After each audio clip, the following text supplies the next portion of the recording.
Tamil Nadu 4th ரவுண்ட் ஸ்டே ரவுண்டுக்குரிய ரிவைஸ்டு ஷெட்யூல் அப்படிங்கிறது கொடுத்துருக்குறாங்க. தமிழ்நாடும் ஆல் இண்டியா கோட்டாவை போலவே எக்ஸ்டெண்ட் பண்ணியிருக்காங்க. Only because of all India quota.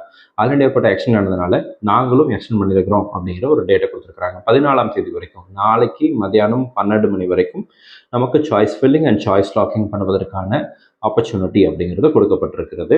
நமக்கு ரிசல்ட் வந்து 15ஆம் தேதி ரிசல்ட் வரும்னு சொல்லியிருக்கிறாங்க. 20ஆம் தேதிக்குள்ள, நவம்பர் 20th உங்களுக்கு எந்த கல்லூரி கிடைக்கிறதோ அந்த கல்லூரியில் ஜாயின் பண்ணுவதற்கான கடைசி நாளாக நியமித்திருக்கிறாங்க.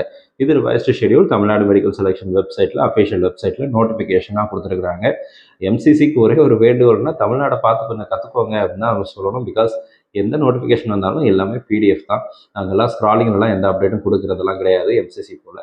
ஸோ இந்த விஷயத்தை தமிழ்நாடு மெடிக்கல் செலெக்ஷன் கமிட்டியிலேருந்து வந்திருக்கிற இந்த விஷயத்தை உங்களுடைய நண்பர்கள் உறவினர்கள் யாரெல்லாம் 4th ரவுண்டில் பார்ட்டிசிபேட் பண்ணுறாங்களோ அவங்களுக்கு மறக்காமல் ஷேர் பண்ணிவிடுங்க. நிறைய பேருக்கு பேமெண்ட் இஷ்யூ இருக்குதுன்னு சொல்லி நிறைய பேர் நமக்கு ஃபோன் பண்ணாங்க.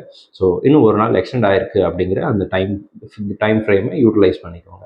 இந்த வீடியோ பிடிச்சிருக்கும்னு நினைக்கிறேன். பிடிச்சிருந்துச்சு அப்படின்னா மறக்காமல் வீடியோ லைக் பண்ணுங்க.